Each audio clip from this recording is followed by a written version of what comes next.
Welcome back to Loving Me, Myself, and Life and episode 3 of Creating a Life You Love. I'm Jody Misiak, and if you've been with me since episode 1, you're already feeling the shift. Self-love foundation, dreams rediscovered. Today, we release what is holding you back and no longer serving you. I know this one can feel heavy, but trust me, it's liberating. I used to carry expectations like a backpack full of bricks. Be the perfect daughter, the perfect employee, the perfect everything. I couldn't mess up. I had to be perfect. It was exhausting. The day I started to release those bricks, space opened for joy. So what are we releasing? Limiting beliefs, toxic relationships, old stories, perfectionism. That one's big for me. The need for approval, another one, super hits close to home for me. You know the ones. I'm not ready. I don't deserve this. What will they think? So let's do a release ritual right now. Okay, get comfy if you can do so, if it's safe to do so. Join in. I'd love to have you here joining me. So take a deep breath. Nice and deep. Exhale it all out. Name one thing you're ready to let go of. Say it out loud or write it down. I release the belief that could have been something you picked up from your childhood, your parents, teachers, anything along the way. What's one thing you're ready to let go of? For me, it was releasing the belief that I'm not smart enough. So what's yours? I release the belief that. Do you feel the lightness? When you shine light on something that no longer serves you, maybe you aren't ready to quite let it go yet, but you're at least acknowledging it. And when you acknowledge it, it's like fear. When you're like, wait a second, what am I afraid of? You can peel back those layers. When you shine light on fear, like the monsters under the bed, might have just been a shadow from the door or whatever. And when you put the lights on, it's not so scary anymore. So that's self-love in action. When you're shining light on these things that no longer serve you. You could have picked them up along your life. And when I said I had to let go of the belief that I wasn't smart enough, I heard that constantly growing up, that I wasn't smart enough. And that was ingrained into my being until I finally found somebody that changed that for me, that let me know that that script isn't real. But we hear it so often that we think it's a part of us.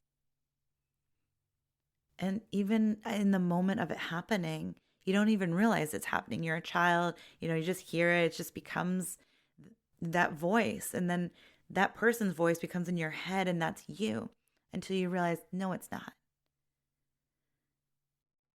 And it's not about blaming or shame. That took me a lot of time to realize, and I wish somebody was there to hold my hand and hug me and let me know that just because somebody said that to me, it wasn't about them, it wasn't about me. It was about how they were brought up and what they learned. Okay, so it was partly about them, but it wasn't about blaming them. It was about learning to do differently. So I want to give you a tool, the release list. So here's the thing, grab a pen and paper if you can, if it's safe to do so, or, come back to this later. Make 2 columns. So just draw a line straight down the page.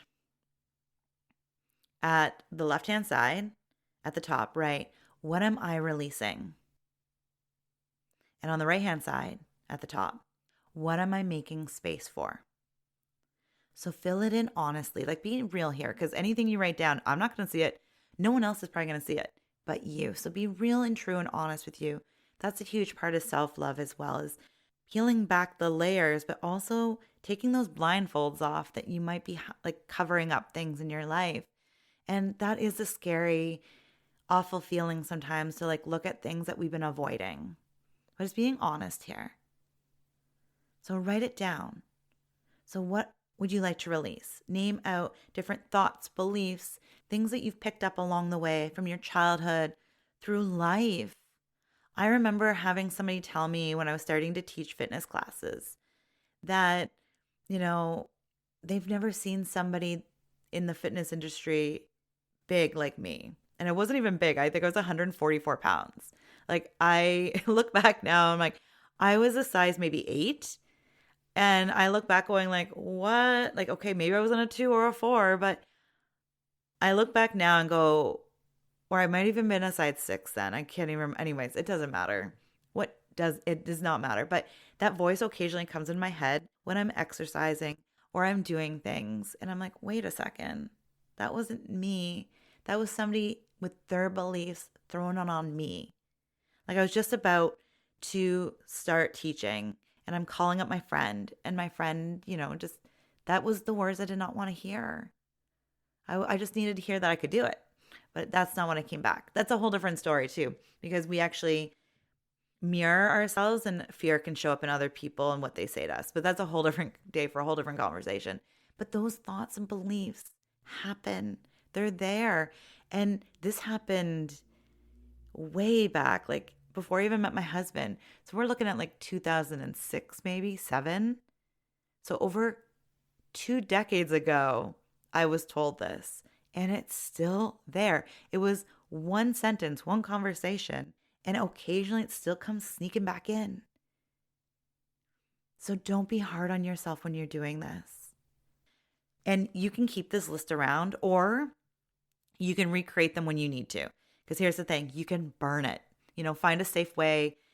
In the summer here, we can't have fires, so there's no burning of the list, or you have to do it like in a kitchen sink or somewhere safe. Or you can tear it up. Or what I love to do too is bury it. And it's just letting it go and trusting. And then you can always come back to this exercise when more things creep up. Because honestly, they will. It does. If you're like me, I've been on this planet for over 40 years. That's 40 plus years of taking in other people's thoughts, beliefs, and expectations and everything else. Just because somebody has a thought, a belief, or an expectation doesn't make it so, and it doesn't mean it's you or aligned with you at all. I hope you hear this, okay? Where they're coming from might not be where you're coming from, and that's okay. Also, remember, releasing isn't about losing. You're not losing anything. It's about making room for the life you love. You. That's very important to remember, that you love. Self-love says you don't have to carry what no longer fits. Self-love is a nice warm hug in the morning when you're having a bad day, even though it's just morning and just started out. I see you. The woman who feels guilty for choosing herself. This is your permission slip. This is not selfish whatsoever. This is necessary. We pick up other people's stuff and then we carry it around and we get heavy, and it gets heavier and heavier and heavier, and it just overwhelms us until we lose sight of who we are. So this whole month, we're just peeling back the layers. First, it's the foundation of self-love. And then rediscovering your dreams. And then clearing the path and letting go of what no longer serves you. You're building something beautiful here. I hope you see that. Or at least allow yourself the room and space to play with it. I know resistance can creep in, and those are the thoughts that you want to let go of. The ones that say, this is never going to work, or I've tried this before, or I'm not good at this, or I'm not good enough for a life I love. Whatever it is. Those aren't your thoughts. That's the inner critic again, popping its beautiful head in. So give it some love and say, you know what? I don't need to listen to that voice anymore. And it's setting that place love and letting it go. I hope you've enjoyed this episode. If you have, please subscribe if you haven't already. And head over to jodymisiak.com for your free self-love masterclass. It's full of beautiful self-love tools that will help you reclaim your joy. In the next episode, episode 4, we're going to be talking about inspired action. Get ready to move. It's going to be fun. And I don't mean like dancing. Maybe you can dance too. But I mean like to move forward in your life, to get unstuck. Maybe if you felt a little sticky in where you are right now. So until next week, release with love. Allow that weight to come off your shoulders and breathe easier. Take care and have a beautiful, beautiful day. Bye for now.